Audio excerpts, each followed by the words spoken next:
Bu il Rolls-Royce Motorcars şirkəti əfsanəvi Phantom modelinin yaranmasının 100 illiyini qeyd edir. Zəngin irsi boyunca Phantom adı markanın ən yüksək zirvəsi, mükəmməlliyin ən gözəl nümunəsi olaraq qalıb. В 1925 году 1925-ci ildə debüt etdiyindən bəri Phantom dünyada uğurun ən tanınan simvol olaraq qalır. 8 nəsil ərzində o, kral ailələrinin üzvlərini, dövlət xadimlərini, incəsənət nümayəndələrini, biznes magnatlarını, yəni dövrünün ən uğurlu insanlarına xidmət edib. Bugün də Phantom uğurun və qüsursuz zövqün ən çox tanınan simvoludur.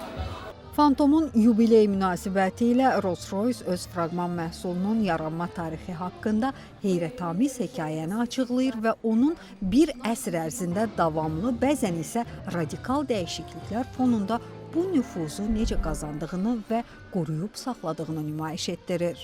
Phantom həmişə eyni fundamental məqsədə xidmət edir. Dünyanın ən möhtəşəm, arzulanan və hər şeydən öncə qüsursuz avtomobilini mükəmməllik zirvəsinə yaratmaq.